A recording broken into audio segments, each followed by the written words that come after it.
Nous accueillons la société Innotélécom et avec eux, donc, nous allons parler de passer d'un centre d'appel à un centre de relations clients. Et donc nous avons avec nous Hugues Seigna et Jérôme Guze, je ne me fais pas d'erreur, Guiez, pardon. Et nous avons aussi deux clients donc, qui sont local.fr et le CE de la RATP.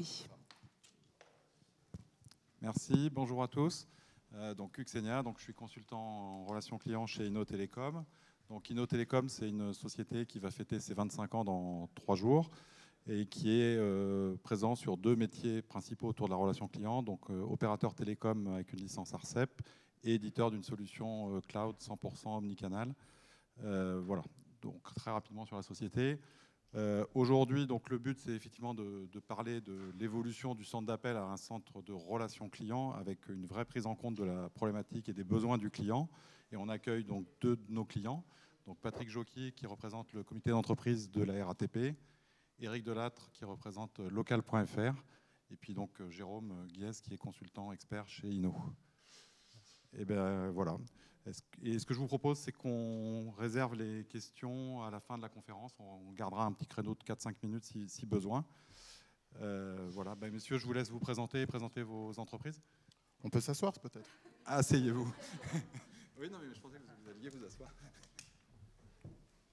Alors bonjour à tous. Donc, moi je suis Patrick Jocky, je représente le comité d'entreprise RATP. J'ai intégré le comité d'entreprise RATP il y a 2 ans maintenant. Ma mission est de mettre à profit mon expérience professionnelle au sein de divers centres de relations clients durant une vingtaine d'années. Donc j'accompagne le CE RATP dans sa transformation. Alors comme toutes les entreprises, le CE a dû se transformer, opter pour ce virage, prendre ce virage de la digitalisation, un petit peu à marche forcée. On a été également aidé par le contexte sanitaire, ce qui nous a bien aidé à mettre en place les choses. Notre objectif était de rassurer nos clients, leur montrer qu'on pouvait être très très proche d'eux. On peut considérer qu'on a réussi, car aujourd'hui nous sommes plus proches de nos clients que jamais et ils nous remercient pour ça. Alors le comité d'entreprise, c'est 300 collaborateurs environ, avec 2 missions principales. Comme chaque comité d'entreprise, vous avez d'un côté la défense des salariés, de l'autre côté, et ce qui nous intéresse ici, c'est nous fournissons des prestations sociales et culturelles donc à nos adhérents, 100 000 bénéficiaires retraités RATP, mais également agents actifs, 100 000 bénéficiaires en tout, à qui nous fournissons des voyages, des loisirs, de la restauration collective, tout ça à tarif négocié ou alors tarif subventionné. Voilà pour moi. Bonjour à tous, donc Éric Delattre, moi je suis directeur du développement et de l'organisation de local.fr. Donc local.fr, pour ceux qui ne nous connaissent pas, on intervient sur le marché de la communication digitale locale, d'où notre nom. Et essentiellement, on vend des sites web aux artisans, commerçants, professions libérales et petits clients. Voilà, donc on est implanté sur tout le territoire français hors Île-de-France. Il nous reste à conquérir la capitale, ça ne saurait tarder. Voilà, donc on a une relation client avec énormément de petits clients. Donc on a à peu près 12 000 clients actifs à ce jour. Et on a essayé d'avoir à la fois de tenir notre promesse du local. Donc on a une organisation très décentralisée à travers 11 agences locales, tout en ayant une qualité de service et une relation client globale et pour laquelle on assure un engagement global. Donc le local versus global, c'est ce qu'on a essayé de travailler avec Inno et je pense qu'on y est parvenu, j'espère. Voilà, on va en parler dans les minutes qui viennent. Voilà, donc c'était la présentation de local.fr. Merci Eric. Jérôme, quelques mots? Eh bien, bonjour, je suis Jérôme Guiez. Moi, j'ai 20 ans d'expérience dans l'IT, puis dans la relation client. Je suis intervenu dans des gros groupes industriels, dans de l'assurance, dans du e-commerce, dans du voyage. Et j'ai rejoint Innotélécom il y a maintenant 3 ans en tant que directeur des opérations. Et donc, j'ai à charge de qualifier les projets, de les délivrer en qualité. Et ici présent, j'ai pu accompagner Patrick sur l'intégration de nos solutions et de nos process au sein du CE de la RATP. Bien, ben merci à tous pour cette rapide présentation de vos entreprises et de vos activités. Donc, si on rentre dans le vif du sujet maintenant, on constate vraiment que on passe de plus en plus d'un centre d'appel à un centre de relations de clients, voire, je rajouterais, de proximité, comme l'a évoqué Eric. Et Patrick l'a également évoqué, c'est l'importance de la relation humaine dans les périodes que nous venons de traverser, donc les 2 ans de confinement, d'alternance de confinement, de mise en place du télétravail, etc. Et on s'est rendu compte que l'humain prenait une place de plus en plus importante dans l'attente du client, que ce soit le client final ou le bénéficiaire pour le comité d'entreprise de la RATP. Ces centres de relations clients deviennent de vrais leviers de développement. Eric, à votre niveau, quelle est votre vision par rapport à tout ça ? Moi, je suis arrivé chez local.fr en 2018, donc on était très décentralisé et quelque part on ne mesurait pas vraiment la qualité de notre relation client. Donc on a essayé de fédérer. Donc on avait le choix soit de créer un centre d'appel pour maîtriser ça d'un point de vue central, soit de fédérer nos 11 agences à travers un centre d'appel virtuel. C'est ce qu'on a fait avec Inno, donc un numéro unique qui met en mutualisation l'ensemble de nos assistantes. Donc on a commencé par cette première brique qui était au moins de décrocher et de répondre à 100% à 95 à 97% des appels de nos clients. Ensuite, différents services de l'entreprise ont ensuite été équipés. Donc on a une vraie problématique, on en parlera tout à l'heure, de recouvrement auprès de cette cible de TPE-PME, mais également nos services RH sur le recrutement. Donc on a quelque part unifié et mesuré, puisque si on veut de la qualité, il faut de la mesure, la partie relation client, et on l'a fait à travers l'offre Inno et différents services, donc le téléphone et ensuite le SMS, et on a chaque année en fait développé un peu notre offre, soit dans les départements, soit dans différentes fonctions, et on est passé d'un premier département avec uniquement le téléphone à 5 ou 6 départements avec tous les canaux qui sont maintenant disponibles et qui ont montré aussi une vraie efficacité. Merci Eric et Patrick, côté comité d'entreprise de la RATP. Oui, je partage plutôt la vision d'Eric. Effectivement, le comité d'entreprise, clairement, partait de rien. Alors nous, on avait un objectif qui était très clair et Inno nous a aidés en ce sens. On devait impérativement digitaliser. La problématique de l'agent RATP, c'est qu'il travaille en horaire décalé. Il ne peut pas forcément se déplacer et il a fallu, par la force des choses, créer ce centre de relations, ce centre de contact virtuel pour pouvoir être en proximité des agents. On a réussi ce paradoxe, très clairement, puisque aujourd'hui à distance, nous sommes plus proches de nos agents que jamais. Alors aujourd'hui, nos conseillers, grâce à Inno, sont positionnés au sein d'un centre d'appel virtuel. Nous avons à peu près 15 conseillers qui traitent en moyenne 50 000 appels par an. C'est une moyenne. Aujourd'hui, on est capable de le mesurer, ce qui n'était pas le cas avant. Et surtout, le plus important, c'est que nous sommes positionnés et identifiés pour nos interlocuteurs comme le point de contact central. Donc on sort de la décentralisation totale avec des conseillères disséminées au sein de différents espaces. Et là, on arrive tout de suite à un point de contact, un point d'entrée pour gérer du multicanal, du mail et du téléphone. Ce qui, grâce à Inno, Inno nous a permis justement de réussir ce pari. Oui, pour faire écho à ce que dit Patrick, effectivement, mon point de vue depuis quelques temps sur la situation, c'est qu'on ne parle plus de parcours client, mais de parcours du client. Et ça s'est vu au CE de la RATP, puisqu'on va adresser différentes typologies de population à laquelle on va proposer tous nos canaux. L'erreur à ne pas faire, c'est de confondre finalement omnicanalité et omnitraitement. Enfin, d'ailleurs, chaque canal doit être traité différemment, chaque demande. Et donc, par exemple, on va devoir s'adapter au canal choisi par le client au moment où il le choisit pour lui apporter la réponse qu'il attend dans sa zone de confort. Et donc, ça a fait écho au travail qu'on a pu faire sur le CE-RATP, sur l'ensemble des canaux. Et même un autre canal finalement qu'on aborde assez peu généralement dans le monde de la relation client, qui est le canal physique, sur lequel on n'a pas encore fini de travailler, mais qui est également un canal qu'on peut totalement aborder avec nos outils et nos méthodes en fait, qui sont des méthodes tout simplement de relations clients standards, mais appliquées à du desk en fait, tout simplement. Parfait, merci messieurs. Donc plus concrètement, Patrick, en termes de solutions, puisque vous étiez dans une configuration qui a beaucoup évolué et qui continue d'évoluer, en termes de solutions un peu plus détaillées mises en place au cours des derniers mois, pouvez-vous nous présenter un peu ce que vous avez implémenté ?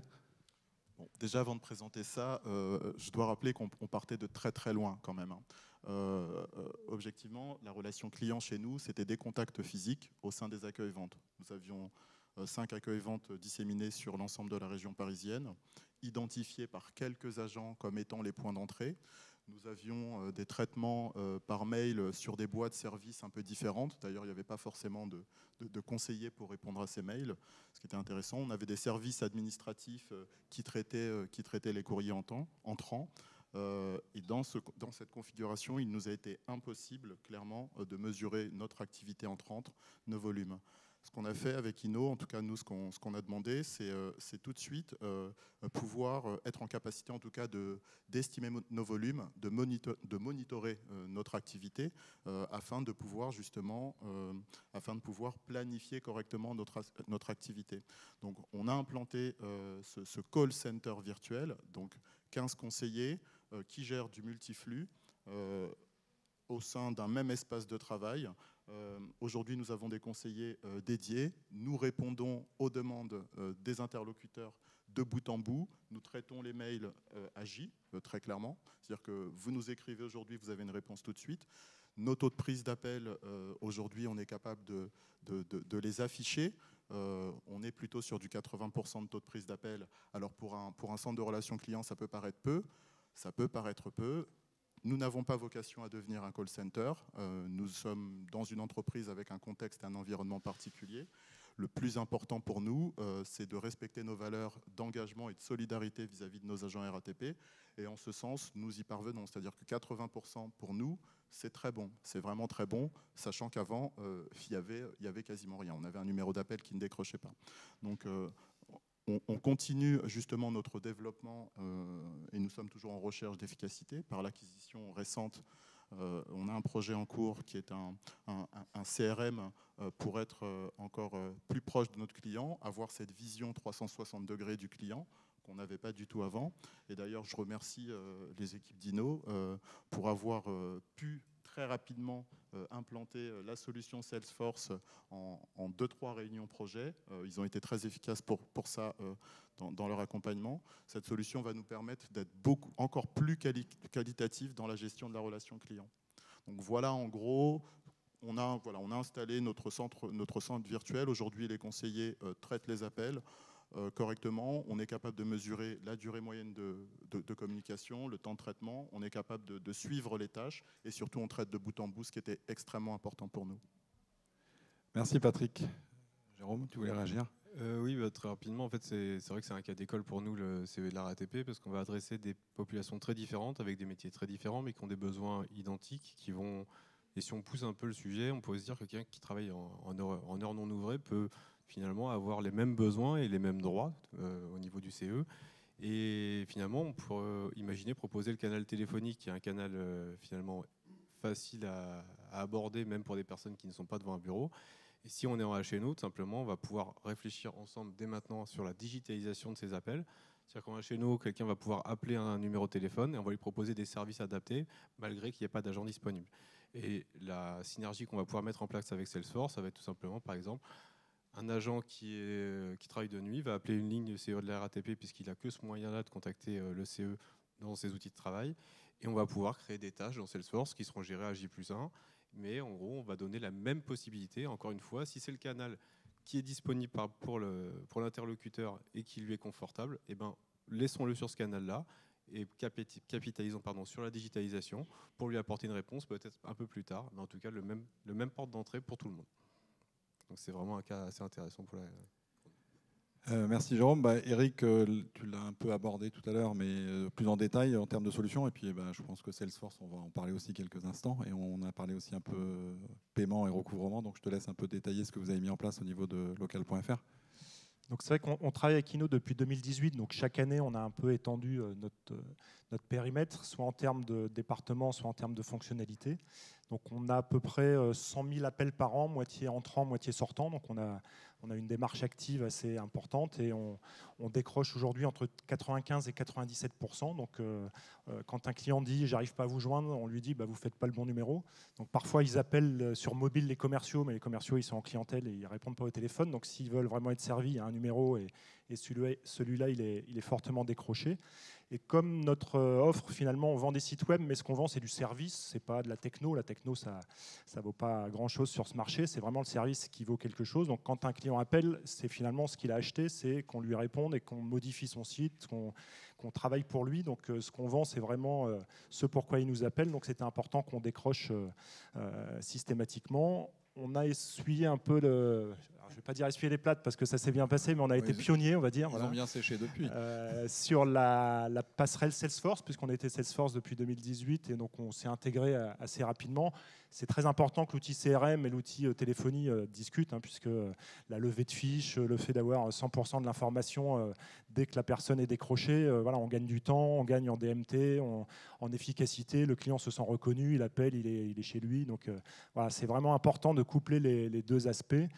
Et ensuite, on a travaillé sur de nouvelles fonctions. On a un sujet chez nous, c'est le recouvrement. Alors, on a 12 000 clients, on a plutôt des bons payeurs, mais entre 8 et 10% de clients qui ne payent pas, ça fait vite 1000 clients à rappeler. Et rappeler 1000 clients quand c'est des artisans, des commerçants ou des professions libérales, quand on les a au téléphone, on ne les lâche pas, on va jusqu'au paiement en carte bancaire. Et donc là, on a mis en place un lien SMS qu'on peut activer en conversation. Et le client qui est en face de nous, on ne le lâche pas tant qu'il n'a pas été jusqu'au règlement en carte bancaire. Donc à 60-70%, nos impayés se règlent par un paiement en carte bancaire, puisqu'on est en prélèvement. Donc un prélèvement qui ne passe pas, ça peut arriver. On le représente, on laisse souvent une deuxième chance, mais ensuite on passe à la carte bancaire.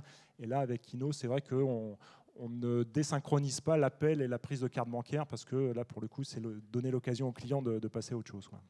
En fait, oui, effectivement, comme tu le dis, le paiement, dans une relation client, c'est à la fois un moment très sensible et en même temps très, très difficile, parce que c'est un moment potentiellement de litige, ça peut être un point de rupture. Et donc, c'est pour ça que côté Inno, on a volontairement, depuis 4 ans, intégré des solutions de paiement qui sont complètement encapsulées dans la plateforme de relation client. C'est-à-dire qu'il y a vraiment un parcours sans couture pour le conseiller, c'est-à-dire qu'il va pouvoir, et en fonction du type de client, en fonction du contexte client, pouvoir lui proposer différents modes de paiement. Donc soit du paiement par transfert sur serveur vocal, puisque aujourd'hui, vous le savez tous, on a de plus en plus de freins à communiquer directement à un conseiller nos numéros de carte. Donc là, l'idée, c'est vraiment de rassurer le client à la fois sur la sécurisation de son paiement et de lui proposer des différentes alternatives. Donc soit transfert sur serveur vocal, et donc le client est en autonomie complète et va pouvoir effectuer son paiement, soit effectivement, comme l'évoquait Eric, le paiement par lien, donc mail ou SMS. Et dans le cadre local, c'est vrai que de par la typologie des clients, c'est-à-dire que les artisans, ils sont disponibles entre 8h moins le quart et 8h15, 8h30, et après ils sont sur le chantier et c'est très compliqué de procéder au recouvrement. Donc cette possibilité de pouvoir leur envoyer directement sur le lieu de travail les modalités de paiement, le lien de paiement, et d'encaisser l'argent et avec une réponse instantanée, ça a fortement simplifié cette activité-là. Et alors, côté comité d'entreprise de la RATP, alors vous n'avez pas des clients, vous avez des bénéficiaires, mais vous leur vendez, vous nous l'avez dit, un certain nombre de choses. Donc, exactement, ça peut engendrer également des problèmes de paiement. Oui, ce que disent Hugues et Eric fait pas mal écho chez nous. Moi, ça me rappelle un peu les contraintes qu'on a chez nous. Alors oui, nos agents RATP sont des adhérents, des bénéficiaires.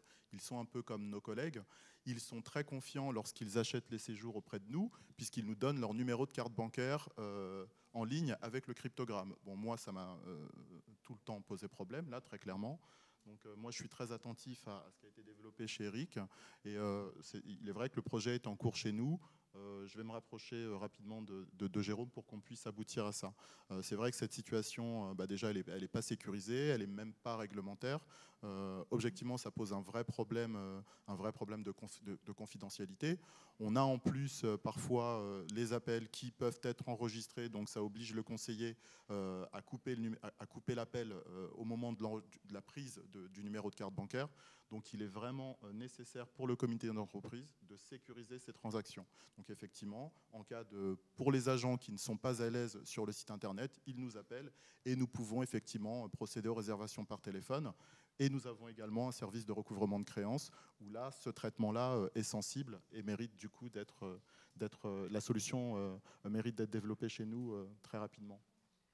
Oui, on a entendu les mêmes mots-clés sur les 3 interventions. Le paiement, c'est un point de rupture dans le parcours client, c'est sensible, c'est On s'attend à se ressentir en sécurité au moment du paiement. Donc nous, on a considéré le paiement comme un canal à part entière finalement.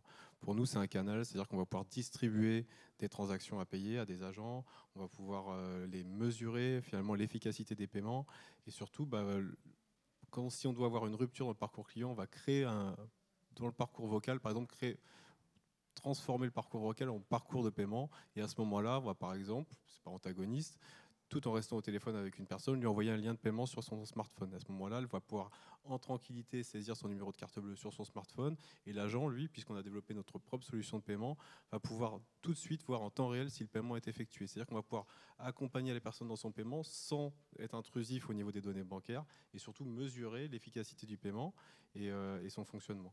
Donc ça, c'est vraiment l'aspect agent. Donc là où on va vraiment transformer le canal voix en canal paiement et revenir sur le canal initial après, sans qu'il y ait vraiment de rupture technologique. Et puis dans les contextes de recouvrement, c'est intéressant d'intégrer vraiment ce canal-là, c'est-à-dire qu'on va intégrer notre canal paiement, on va le croiser avec tous les autres canaux, et on va pouvoir, par exemple, lancer une campagne SMS de recouvrement qui va automatiser ce recouvrement par SMS. Suite à cette première campagne, par exemple, pousser une campagne VMS, où là c'est de la voice automation, où on va aussi capter du paiement.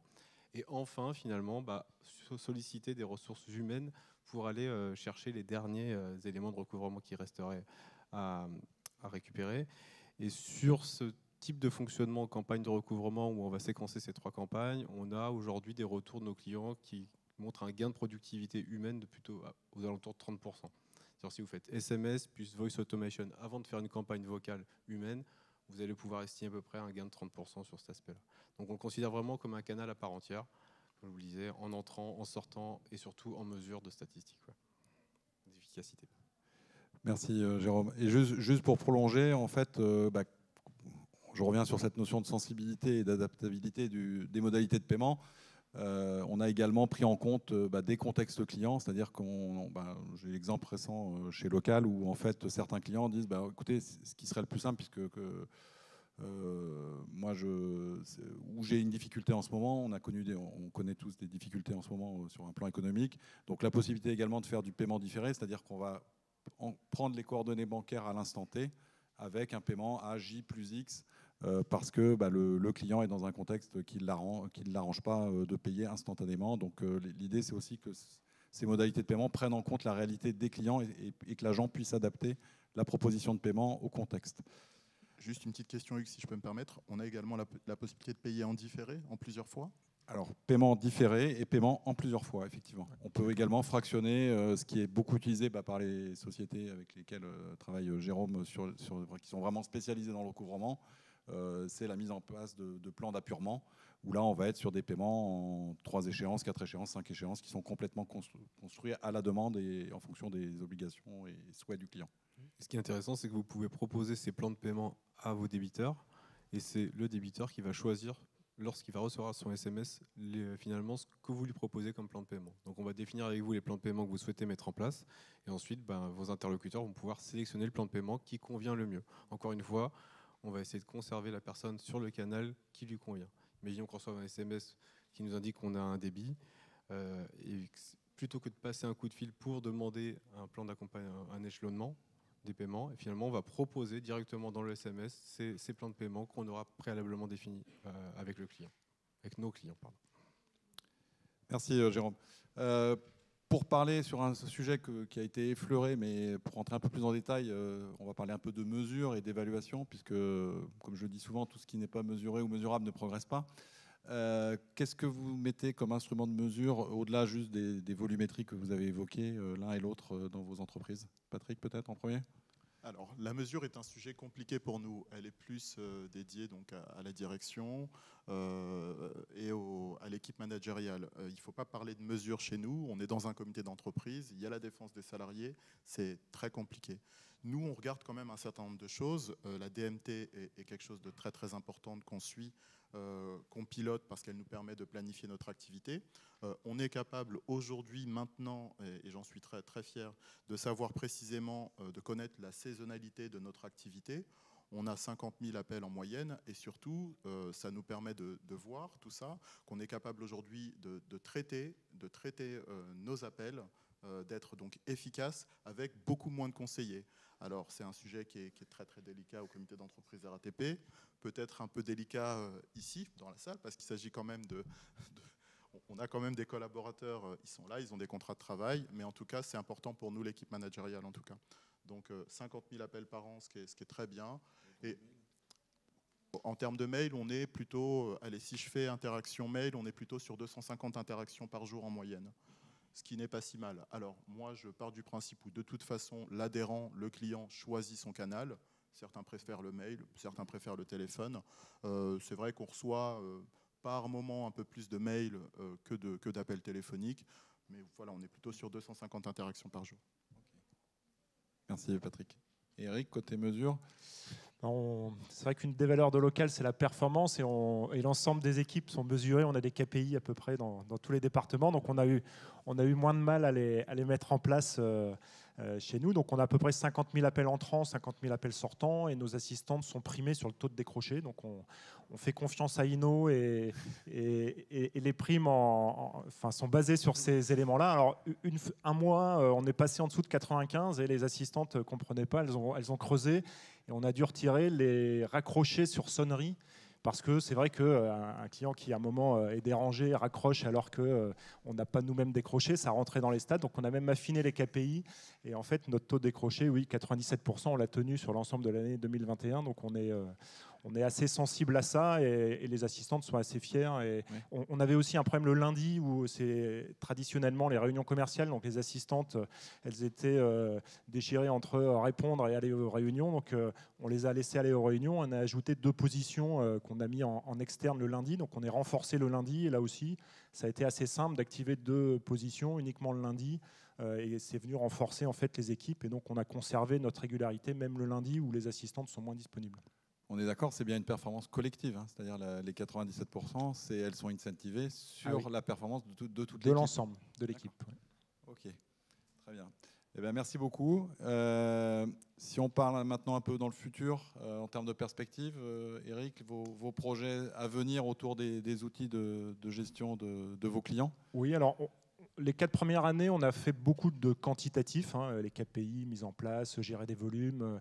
Donc là, on s'oriente un peu plus là sur la partie qualité. Hein, on a eu une grosse croissance, donc là, on s'attache à la satisfaction client. Donc on a 3 sujets. On a les écoutes. Lorsque nos chargés de projet web prennent le brief avec le client pour définir ce qu'il veut sur son site, l'ensemble des éléments graphiques et autres, on a des écoutes puisque parfois on peut avoir des contestations dans un deuxième temps. Donc on revient à l'écoute et on essaie de comprendre à quel moment il y a eu incompréhension ou éventuellement défaut de discours. Donc les écoutes, c'est un élément important. Donc on les met dans le Salesforce et à tout moment, on peut réécouter un entretien pour voir où on a eu un sujet éventuellement de qualité. On souhaite aussi avoir un NPS qui soit poussé en fin de conversation, là aussi par système de SMS, puisque finalement les clients satisfaits, quand ils l'expriment, il faut vite prendre la satisfaction, vite la mesurer et vite pouvoir s'en servir, parce que sinon il n'y a que les insatisfaits qui s'expriment et on n'a pas une bonne image de notre qualité de service. Donc pousser du NPS par SMS, là aussi, ça fait partie de nos chantiers. Et enfin, la partie data analyse. Nous, ce qui nous perturbe, c'est des clients qui ne nous appellent pas. Et ça, pour le coup, c'est des gens qui achètent du service mais qui ne le consomment pas. Donc, à un moment donné, ils vont soit contester, soit pas renouveler. Donc, on réactive et on va chercher des clients muets. Et donc, ça, on sait le faire aussi en faisant du data crunching des données Inno et régénérer de la campagne d'appel sur du client passif. Puisque finalement, même si un client ne nous appelle pas, il faut lui faire consommer du service et lui indiquer que mettre à jour son site web, c'est une bonne façon de remonter, d'avoir du SEO et donc d'aller chercher du client passif. On peut le faire à travers les données et le croisement des données d'appel et des données Salesforce. Merci Eric. Et vous Patrick, alors... Moi j'aime bien la vision d'Eric. Vous avez commencé en 2018, c'est ça? Je me rends compte à chaque fois que vous prenez la parole vous avez bien 2 ans d'avance par rapport à nous. Mais vous êtes dans la bonne direction parce que nous on va directement donc à cet endroit-là. Donc nous on a 2 objectifs principaux Alors il y a effectivement l'enjeu de la qualité, mais plus pour former les collaborateurs, donc avec la mise en place d'enregistrement des appels, la possibilité de réaliser des écoutes discrètes en prévenant bien sûr au préalable les collaborateurs et en faisant les déclarations associées. C'est important, même si on a confiance en l'expertise de nos collaborateurs, c'est de toute façon toujours nécessaire de les faire progresser. On est également en recherche de mesures de la qualité perçue. Vous parliez du NPS. Effectivement, moi j'aimerais pouvoir effectivement pousser un SMS avec derrière une enquête de satisfaction pour qu'on puisse savoir ce que les agents RATP pensent de nous. Alors ils nous le disent par d'autres moyens, mais c'est bien de l'entendre au téléphone, c'est très bien, vous faites un super boulot, merci à vous, mais c'est quand même pas mal de pouvoir le mesurer et d'avoir des statistiques précises à présenter en tout cas à nos comités de direction et aux élus de notre nouvelle mandature. Le deuxième enjeu important pour nous, c'est toujours essayer de répondre à cette contrainte d'horaire décalé. Alors, moi, je réfléchis beaucoup aux stratégies de débordement qu'on peut mettre en place. On a fait l'expérience avec un de nos prestataires qui se charge de récupérer toute la partie des appels et de quelques mails qui concernent la partie vente de billets. Donc, on a réussi cela. Il faudrait peut-être qu'on essaie de l'envisager avec des plateformes externalisées. Je pense qu'enfin, de toute façon, avec la solution Inno, c'est tout à fait possible puisqu'on l'a fait avec un de nos prestataires. Donc voilà, là, mon objectif, c'est vraiment gérer cette contrainte d'horaire décalé, toujours pour essayer de toucher un plus grand nombre d'agents. Bon, on est quand même plutôt satisfait d'une chose. Aujourd'hui, bon, on a quand même des agents qui reconnaissent notre travail, qui disent qu'ils sont plutôt contents de cette nouvelle accessibilité. Et on a tous les jours des nouveaux inscrits sur le site et des nouveaux clients qui nous appellent identifiés en tout cas comme nouveaux clients. Donc je crois que ce pari de la digitalisation est en train d'être réussi. Il reste encore un peu de chemin à parcourir, mais on est sur la bonne voie. Donc je vais m'inspirer un petit peu de l'exemple d'Éric. Merci à vous deux. Et alors, côté Inno, Jérôme, quelle perspective, quel projet dans les cartons ? Bien, énormément de projets. C'est vrai qu'on a vraiment cette vision de développer des canaux. Donc cette année, par exemple, on travaille sur un canal qui nous permettrait d'apporter de la connaissance aux agents en se basant sur de l'intelligence artificielle. Donc finalement, écouter l'agent pour lui apporter l'information en temps réel, lui apporter les éléments de réponse, lui apporter des outils qui auraient été développés dans votre entreprise, mais lui amener directement en analysant ces conversations.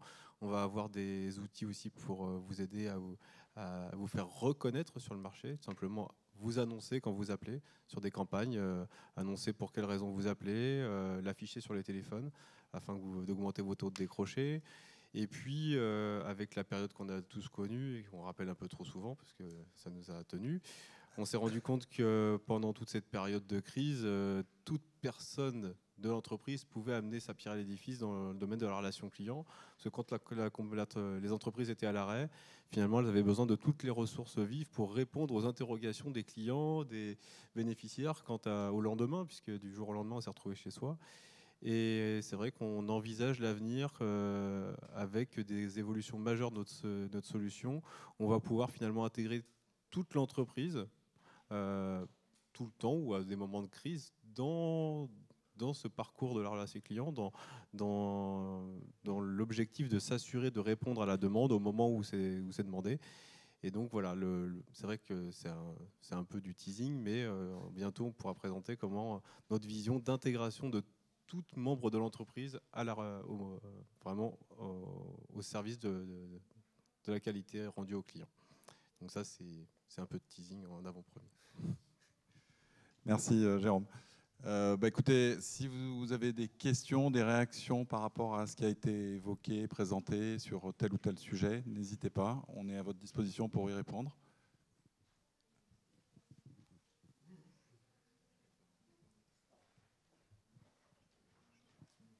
Bonjour à tous, Blandine Jugé, je suis responsable satisfaction client pour le groupe Nexity, plateforme de services à l'immobilier, donc promoteur et aussi réseau d'agences immobilières. J'ai une question pour local.fr. Pourquoi avoir choisi comme mesure de la satisfaction le NPS plutôt que la CSAT? Et si le NPS est mauvais, quelles actions vous pouvez mettre en place justement pour aller chercher justement de l'amélioration?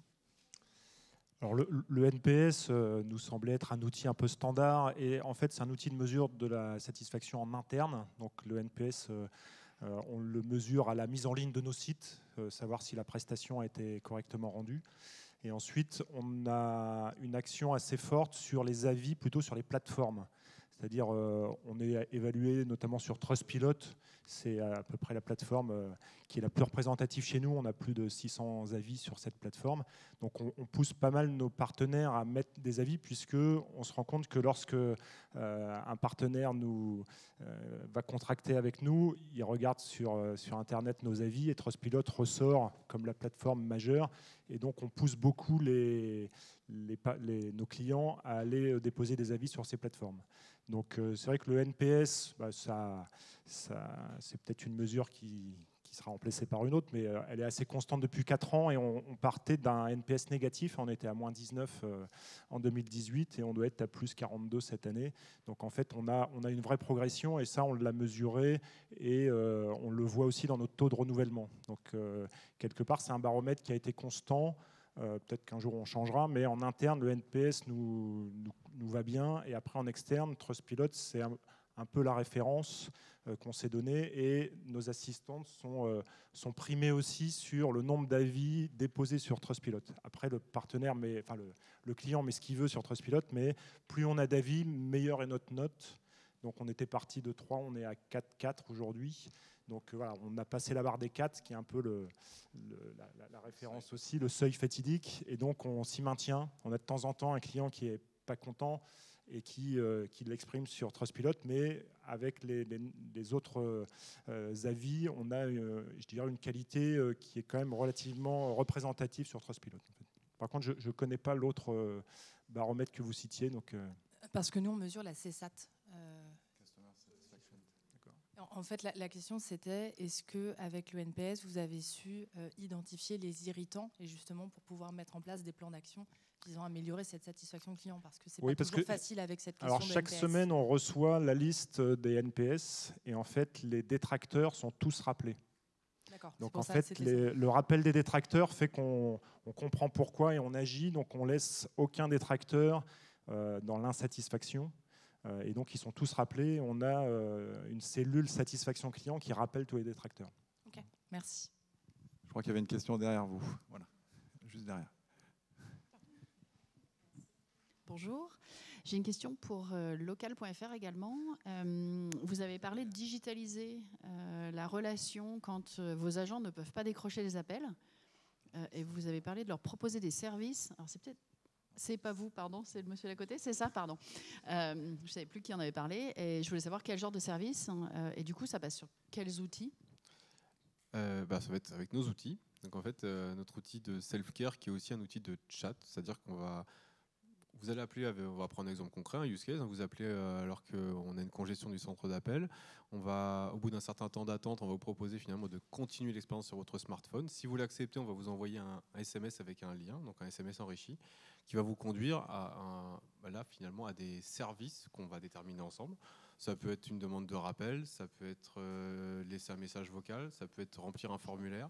L'idée étant, encore une fois, de capter finalement à l'instant où le client finalement émet son besoin, le capter immédiatement pour pas s'il doit rappeler, finalement, il va ramener son besoin à un autre moment, il va peut-être le dénaturer, il va peut-être y apporter aussi finalement une insatisfaction puisqu'il n'a pas pu le faire.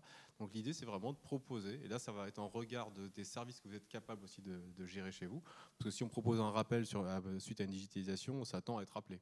Si vous rappelez le lendemain, on va d'abord... L'idée, du coup, ça rejoint le sujet d'avant, c'est quand on met en place nos outils et nos méthodes chez un client, on passe un certain temps à mesurer finalement et à observer les KPI avant d'aborder ces aspects de digitalisation. Ou alors le grand mot en ce moment, c'est call deflection, mais nous on appelle ça digitalisation, c'est-à-dire on est obligé de sortir la personne de son canal pour lui rendre le service. Et donc on va lui proposer de nouveaux services, mais on va tout de suite d'abord s'assurer que vous êtes à même, en observant vos chiffres, de rendre ce service. Après, c'est totalement illimité parce que ce module qu'on a développé va pouvoir intégrer des liens sur vos sites web, des liens sur des FAQ, des formulaires qui vont générer finalement aussi des actions. Un autre exemple, c'est quelqu'un qui appelle à un moment où on sent qu'il y a beaucoup de monde en file d'attente. Si on constate qu'il y a par exemple une facture en attente, on va lui proposer de payer sa facture sur son smartphone. On va lui envoyer un lien, il va rentrer sa facture, il va la payer. Et à la fin, on va toujours essayer de voir avec vous si on peut proposer tout de même une mise en relation, puisque l'acte initial, et ça fait écho à ce que je disais tout à l'heure, c'était le premier acte, la première volonté de la personne, c'était de joindre un humain. Donc on lui a proposé un service et à la fin, toujours lui laisser une porte de sortie pour revenir sur le canal qu'il avait au départ. Donc cette digitalisation, elle propose des services, mais toujours garder en tête qu'initialement, on souhaitait joindre quelqu'un. Et après, tous les moyens, ça dépend de ce que vous voulez faire. En fait, juste pour rebondir sur ce que dit Jérôme, en fait, ce module qui en fait est un assemblage de modules qui utilisent des fonctions SMS, des fonctions de chat, etc. Les usages sont un peu infinis, c'est-à-dire qu'après, c'est vraiment à bâtir en fonction vraiment de votre contexte, de votre environnement. Par exemple, on l'a aussi utilisé dans un contexte totalement différent sur des problématiques de collaborateurs qui sont sur le terrain, qui avaient des problématiques pour joindre le siège sur de l'assistance. Et en fait, tout l'enjeu, c'était qu'ils arrivent à qualifier simplement le pourquoi ils appelaient. Donc avec des notions de gamme de matériel, de type de matériel, pour être mis en relation avec le bon expert à l'instant T. Donc on a mis ça en place et en fait, ils ont diminué leur taux de transfert en interne de 30 à 35% en quelques semaines.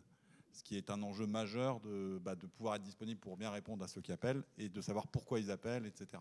Et tout ça peut être bien sûr interconnecté avec votre ESI, c'est-à-dire qu'on peut par web service en amont, préqualifié, aller chercher de l'info pour enrichir la demande qui est poussée à l'instant T. Voilà, c'était juste pour compléter.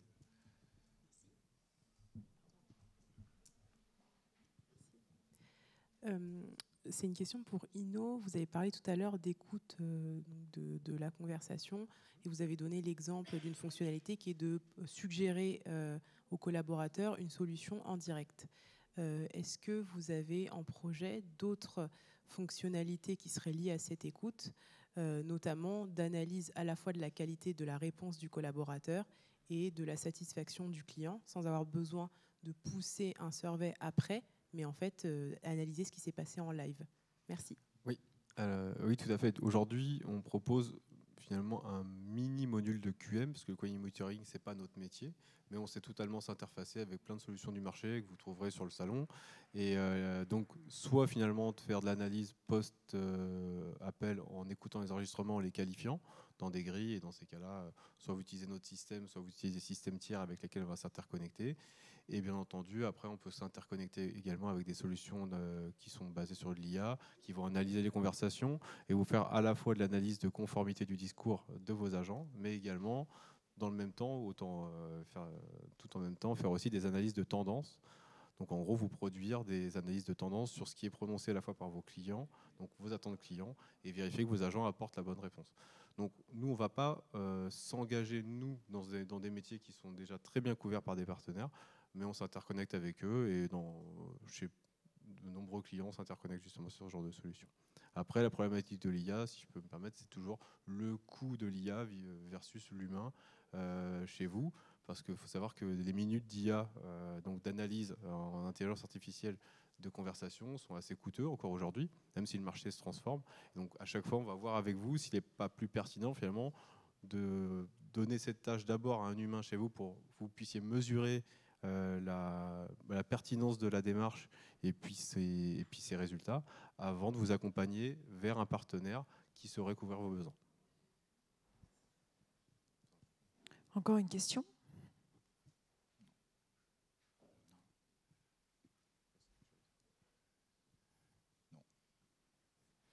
Eh ben, non. Vous avez un stand ? Non. D'accord. Alors, c'est un stand on a pris le format stand éphémère, donc on est présent là. Voilà. Et on se tient à votre disposition à l'issue de la conférence si vous souhaitez échanger avec nous ou avec Eric ou Patrick. Un grand merci à tous et puis un très bon salon et une très bonne journée. Merci beaucoup. Merci à tous.